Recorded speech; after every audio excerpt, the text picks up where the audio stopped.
Hi guys, this is Margaret Kimura, and I'm actually really excited about these looks because this is the three-part series of the Rihanna Diamonds video inspiration, and I really love the makeup in that video, and I think that this is a really great um, breakdown of how you can do the looks and wear them because I think the looks that she has on the video are really beautiful for every day and also evening, going out the clubs, and also for even like more just, conventional outings that you have maybe with your family. You can still wear those kind of looks with the looks that I'm going to be doing. So I'm going to start off with concealing.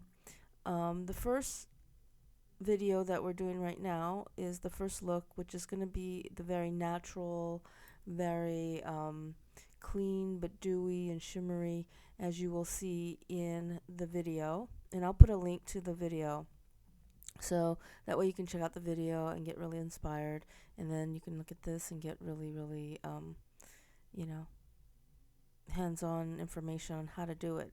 So I'm just, like I said before, I was doing the concealer. I'm doing the concealer first under the eyes because I don't want to do a lot of coverage of heavy foundation or anything like that. First of all, Rihanna is just gorgeous and has beautiful skin.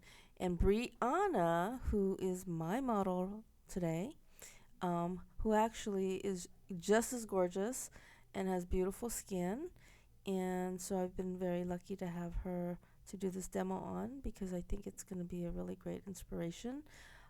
She doesn't need a whole lot of coverage. She does have some red areas that come through in her very cafe au lait skin, which is I would say more milk than coffee. But at the same time, she does have, like everyone else, we're not perfect beings. Just some little discolorations and things. So I'm doing color matching, color correcting, and um, really just concealing those areas that need a little bit more. So what I'm going to do next is I'm going to definitely blend that all in, but I'm going to just do kind of a building aspect because I don't want the whole face to have super duper intense foundation or coverage because I want the natural skin to come out. So I'm going to put like some liquid foundation, very sheer liquid, with like a reflective BB cream because I want the dewiness to come out. So I'm putting the reflective cream right now. And this doesn't have a lot of coverage, but it does reflect, so it does illuminate the skin, which creates that really nice even tone to the skin. And this is a really great trick to not overdo the skin, but create a nice coverage, even blending, feel to the skin at the same time, bringing that dewy kind of illumination look out, which is really great look. I love it. So I'm putting the illumination cream, which some BB creams can also work too because they have a lot of reflection in them. So you can definitely use BB cream. And I'm going to use some sheer foundation now. What I'm doing is just going over the lids, and I'm going to mix it into the BB cream and just kind of work it all together so it melds together.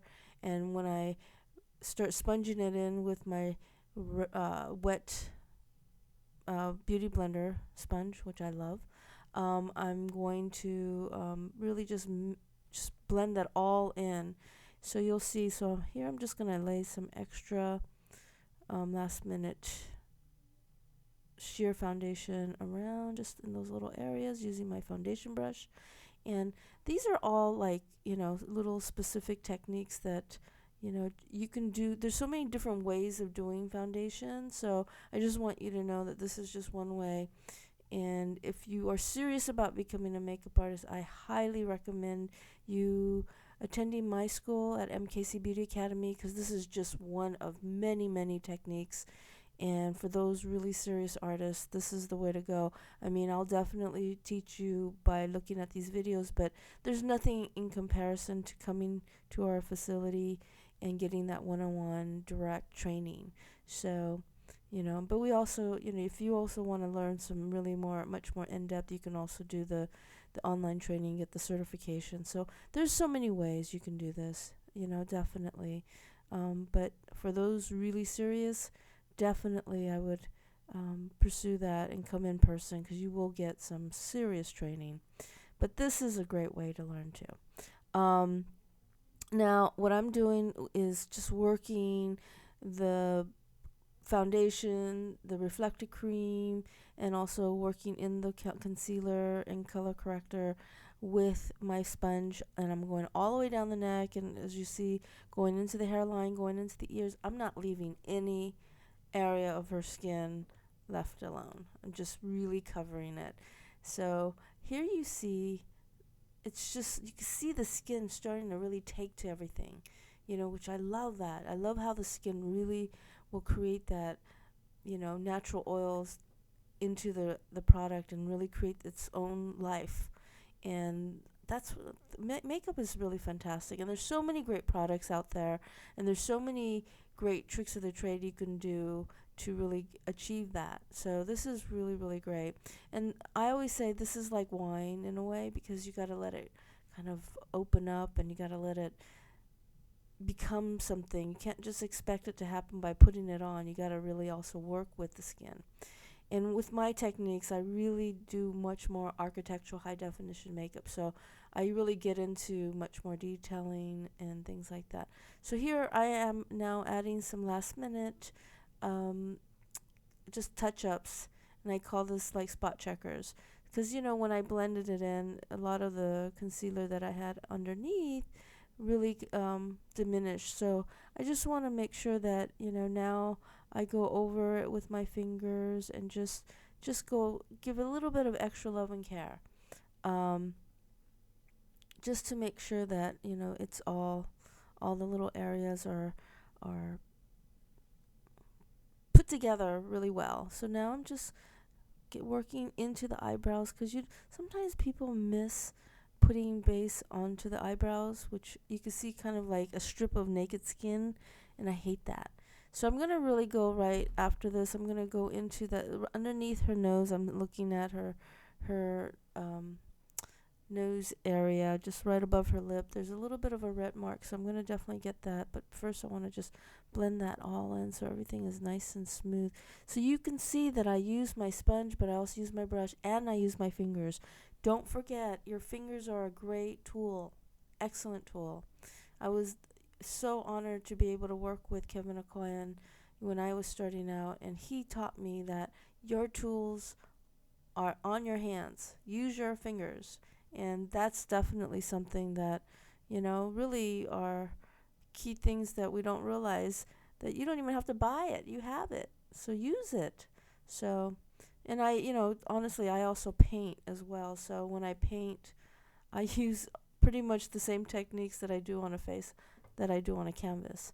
So I'm taking my dry wedge sponge. Now, this sponge comes in different forms. It comes in latex or rubber, and I just put a very neutral translucent powder on the side of the wedge, and I'm patting it underneath to set certain areas without the reflection that I want. I want to have underneath eye just kind of more flat rather than so much reflection. So I'm just kind of setting that with a little bit of translucent just on those little T areas. And what's really great is that this really creates a really nice kind of pull together finish. And then what I will do is also go in with a reflective translucent powder. So I'm using a much fuller brush for this, and then I'm just going to blend that in with a little bit of illuminating translucent powder, or you can even use like an HD powder, but I want the skin to still have the dewiness, so I'm going to use a little bit of a reflective powder as well as the setting. Now if you notice, I never ever put powder or set the eyelids before I do any kind of shadow work, because then you don't have anything for it to stick to. When you set it, it'll just slide right off. So now I'm using a reflective highlighted powder, and this is based on my shadows and light technique, and then I'm just kind of going right into the brow bone and putting it on, and then I'll even touch it with my fingers and